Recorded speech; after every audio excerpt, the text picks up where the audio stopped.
Alright, today we're going to be going through Chapter 1 in Fire in California's Ecosystems, my favorite textbook.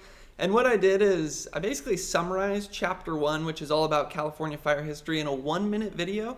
So I'll play that. If it piques your curiosity, then you can stick around. And we're really going to dive into the weeds of this video so we can just all learn more about wildfire together. Here's California fire history in 1 minute. The era prior to human settlement took place more than 12,000 years ago. During this time, most fires were started by lightning, and fire regimes changed with the evolving topography, climate, and vegetation. Next came the Native American era, where fire was the #1 tool utilized to manage the landscape. California Indian tribes used fire to promote certain crops, clear out vegetation, communicate at long distances, and even hunt. The era of Euro-American settlement brought major changes to fire patterns due to the removal of indigenous people, widespread mining, grazing livestock, and the introduction of non-native species. In the early 1900s, we began the fire suppression era to protect timber supplies, watersheds, and life. This war on fire backfired as fuels built up, setting the stage for more intense fires in the future. The lessons learned led to the ecosystem management era, where fire is accepted as a natural part of the environment, but we balance its benefits against other things we value. Let's dive into this first era that I just talked about. So the era prior to human settlement took place more than 12,000 years ago. During this time, most fires were started by lightning, and fire regimes changed with the evolving topography, climate, and vegetation. So this is all about what was fire like in California before humans arrived, so more than 12,000 years ago. And what it's talking about is the different fire regimes that you might have in an area. That's a word that I'll probably use throughout the course of this video, so I should just define it first. A fire regime is saying, when does fire occur? How frequent does fire occur? What's the size of a fire typically in that area? And also, how intense will the fires be and the fire severity that you see. And that's going to change depending on what kind of vegetation you have, what kind of climate you have, and also what kind of topography you have. So let's just look at two different examples here. One would be where vegetation moves north and south. So that's going to be when things are getting warmer or colder. And over the millions of years in California before humans arrived, we did have glacial advances and retreats. So you can imagine what happens to the vegetation when it gets really cold and glaciers start moving down. Your plants that like warmer conditions are going to move south. And then as things get warmer, those plants are going to move north. And then since it's the vegetation that determines how much the fire can spread, how often fire is going to happen, it's kind of like the fire is mutually dependent with the vegetation. The fire impacts the vegetation impacts the fire, and then it can move north and south depending on if things are getting warmer or colder. Now the other example kind of ties everything together, and that's as topography and climate change. And then that also changes with vegetation as well. So just imagine some flat land, maybe it's all grass, and the kind of fires you would have there, maybe it would spark and it would go through the grassland, but it would probably have small flame lengths, it wouldn't be all that intense. But then imagine what happens over the course of millions of years as a mountain range is lifted up, say the Sierra Nevada. Now all of a sudden you have what's called a rain shadow effect, where you get more rain on this side of the mountain, so it can sustain forests, and then on the other side of the mountain, you have the rain shadow effect where it's dry, all the moisture has already been squeezed out on the other side, so you have deserts. Well now, what used to be flat and maybe had just the same fire regime everywhere, now, where you have deserts, there's probably going to be no fire because there's just not enough fuel for a fire to be able to spread. But then on the other side, now you have forests because you're picking up a lot more rainfall. And you can imagine how a forest fire is different than a grass fire. So that basically summarizes how fire regimes changed for thousands, if not millions of years before humans arrived. Next came the Native American era, where fire was the #1 tool utilized to manage the landscape. California Indian tribes used fire to promote certain crops, clear out vegetation, communicate at long distances, and even hunt. Let's look at how they'd promote certain crops first. You can imagine how this would be done.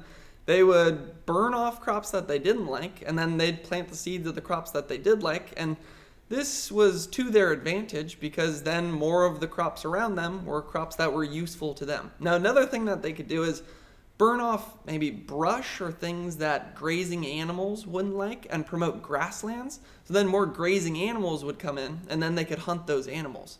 Now, the next thing they could do is clear out vegetation. California is a Mediterranean climate, meaning we have dry, hot summers, which means fire is going to be a part of the ecosystem. So they would know this, so in order to protect any permanent settlements that they might have, they could use fire, basically prescribed burning, to clear out the vegetation around their settlements to create a defensible space. And the next one, communicate at long distances. I'm not totally sure how much they actually use this, but you can imagine how you could have different signals that people could see over long distances with the kind of smoke that was coming up, or how much smoke was coming up, or what that might mean. I don't really know the smoke language that might have been used back then. And then the last one, hunt. This is a pretty cool example that I heard of, is if there was a hill, they could light fire all around that hill, and they knew that fire likes to travel uphill. So as the fire all the way around that hill would go up, it would be a smaller and smaller circle, and it would basically trap all of the animals inside of that circle to a smaller and smaller area, and then they could be right behind the fire front. And as that circle got small enough, then they would just have free pickings of just shooting all the animals that are now enclosed by fire, basically shooting fish in a barrel. So the basic summary there is that Native Americans used fire to their advantage and lived with it, as opposed to viewing it as the enemy. And some estimates even say that they burned 2 to 5 million acres per year. To put that into context, one of the worst fire years in recent memory is 2020, where we burned 4.3 million acres. So they were almost having a 2020 type year every year, but instead of having massive fires that led to widespread destruction, it was in a much more controlled manner that, again, was to their benefit. So very different kind of relationship with fire. Now, that all came to an end when the era of Euro-American settlement brought major changes to fire regimes due to the removal of indigenous people, widespread mining, grazing livestock, and the introduction of non-native species. So once Euro-American settlement began, there were obviously lots of changes to fire regimes. Actually, more changes in the next 150 years than had happened to the fire regimes in the previous 3,000 years. But we'll just focus on these main four first. So the first one, removal of indigenous people. You can imagine that if the indigenous people, the California Indian tribes, were managing the landscape with fire, and they had fairly stable fire regimes over long periods of time. Now each tribe would use fire a little bit differently, but they would use it consistently, so the vegetation wouldn't be changing all of that much. Now once the Euro-American settlers arrived and removed the indigenous people, that changed that stabilizing influence that the environment had. So then that kick-started the rapid transformation of fire in the California environment. Next one, this one's a little more simple to understand, widespread mining. Basically, if you throw up a big mine, you clear out a lot of vegetation. Obviously, the fire in that area is going to be different than what it was before you had the mine. Now the next one, grazing livestock. This one's actually pretty interesting. The textbook talks a lot about sheep.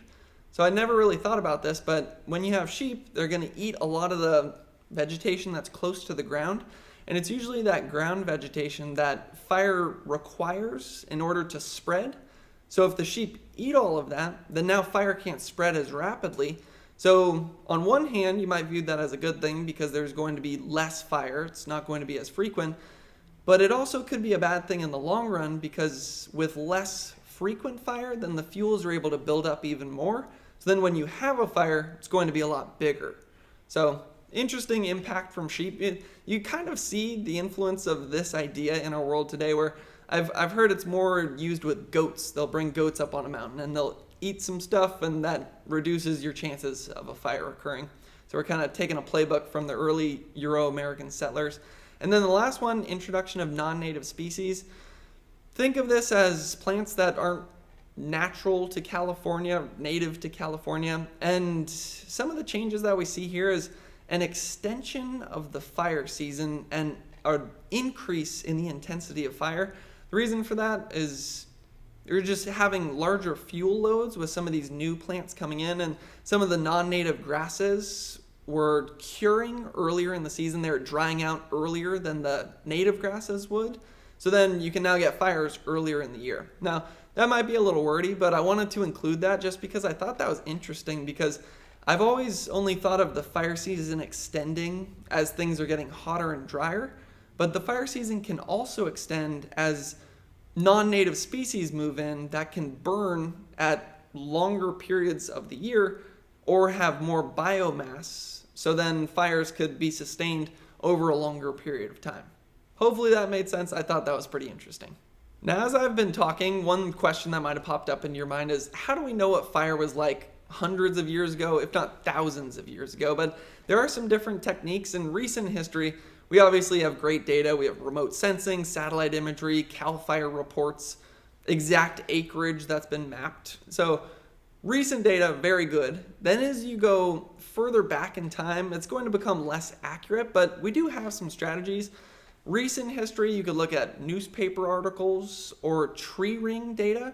So if you have a tree, like a redwood tree, for example, and a fire comes through, it's not going to kill the tree because the redwood tree is adapted to fire. It has all kind of defenses, but it might leave a little burn scar. And then you can count the rings and you'd be able to see how frequent fire happens in that area, which is pretty cool.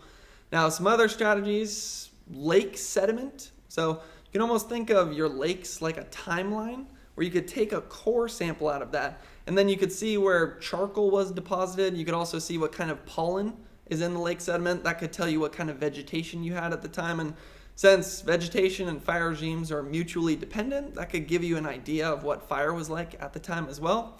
And then if you want to go even further back in time, you can look at sediment just in the ground. And this is something that they've done in places like Southern California, where they figured out that thousands of years ago, they had a pretty consistent fire regime to what we have today, where maybe it wasn't consistent fires in the area, but it was very large, infrequent fires. And they knew that because in the sediment, they'd see the layers of charcoal in there. So just in case that question popped up in your mind, I thought I'd answer that real quick. Moving on to the next era, this one's kind of notorious. In the early 1900s, we began the fire suppression era to protect timber supplies, watersheds, and life. This war on fire backfired as fuels built up, setting the stage for more intense fires in the future. So why did we enter the fire suppression era? Well, in 1910, there were some huge fires. Over 1 million acres of national forest burned, and unfortunately 78 firefighters died. So this kind of sparked the war on fire, where we now viewed fire as the enemy. And you could also imagine how this would impact timber supplies. If you burn 1 million acres of forest, that's 1 million acres of trees that you now can't log and use as resources. You can also dirty up your watersheds, so that's obviously also something that lots of people moving to California would need to rely on. So basically, fire was viewed as the enemy at this point. And it really did take on a war mindset. It was around World War II that these ideas really started being promoted. And you may have heard of Smokey the Bear. Guaranteed you have. At one point, I think I heard he was the second most recognizable figure behind Santa Claus. And he basically said only you can prevent forest fires. And this was the idea that you want to just stop all fire in California. But unfortunately, this backfired because, as we've learned, fire is a natural part of the California ecosystem. A lot of our plants actually can't survive without fire. It's a part of their reproductive process. It's what they've evolved with for thousands of years. So if you take fire out of the ecosystem's going to get out of whack. And that's exactly what happened. Fuels built up, setting the stage for much larger fires in the future, as we're still kind of feeling the effects of today. However, the lessons learned led to the ecosystem management era, where fire is accepted as a natural part of the environment, but we balance its benefits against other things we value. So a key part of that is it's accepted as a natural part of the environment. That's different than how we viewed it during the war on fire. But then we can't just have fire running rampant. Obviously, you can't just let fire take out homes, and that is one thing that's working against us, is there's lots and lots of people in California. I believe it's 100 times more populated than when the California Indian tribes were living with fire at that time. So obviously it's going to be very difficult for this to work. Now that's one thing working against us. One thing working for us is the technology that we have today is better than at any time in history, and it's advancing every single year, especially with all the money being thrown at it now based on some of the big fires that we have recently had. Just some examples that come to the top of my head. There's now cameras all over California that use artificial intelligence to be able to spot when smoke starts, and then they can get crews there much faster to put out the fire while it's still small, as opposed to it taking off, turning into a huge blaze. Now you can already see how that could work against us though, because if fire is a natural part of the environment, you kind of want that fire to happen as long as it's not threatening any structures or lives, because if you don't, then the fuels are going to build up and then it sets the stage for a bigger fire in the future. Now just some other tools that we have. This is actually something that I worked with the team at San Jose State on. It's the modeling that we have. You could basically put in where the fire perimeter is, where the fire is active, and then all the weather, the topography, the fuel data, and you can simulate how the fire is going to move in the future. It's amazing to see these models work in action. But you can imagine how firefighters could use that. You could see what the fire is going to do today. You see, it's actually moving away from the town. It's not going to threaten anything. Maybe we just let it burn to the north and it clears out some vegetation, does some free burning for us, and it's not threatening anybody. But if we see the models show that things are going to change, then we start to put more lines in or something like that. And again, that gets into the weeds a bit, but you can imagine how that works. And that also ties into another tool that we have at our disposal, which is prescribed burning, where you're purposely putting fire on the ground. And this is something that we'll probably have to start to do a lot more of, because we don't exactly want the only time fire to happen is when it's extreme conditions. It's better to take advantage of those days where, if a fire did start, it wouldn't be all that bad, and we can actually purposely put fire on the ground, clear out vegetation, so then it's not still sitting there when you have 80-mile-per-hour winds and it's 90 degrees, and that fire could just take off and take out an entire town. So yeah, there's dangers, obviously, to prescribed burning, but there's also dangers to not prescribed burning and just allowing the fuels to build up. So that talks about some of the fire aspects, but then it also, or in this short video that we're diving into, I also talk about the other things we value. And first one that comes to mind, air quality. If you're putting fire on the ground like prescribed burning, or if the model shows, the model's not going to threaten anybody, just let the fire run today, it's going to create some very bad air quality, and obviously people don't like that. It also can lead to soil erosion because it clears out the vegetation, and then your soils, it's easier for it to rush away because there's nothing holding it in place. It can also lead to dirtier watersheds, timber supplies, kind of going back to some of the other things we've talked about. So yeah, it's a balance, and I'm not going to pretend to have all of the answers, but that's kind of partly why I'm going through this textbook right now, trying to learn much more about this, and I'll just share everything I learned with you all along the way. So if you like this video, there's a lot more coming. That's just chapter 1. I believe I have about 25 more to go or something like that. So hopefully see you throughout the course of this textbook as I work through it, and thanks for watching.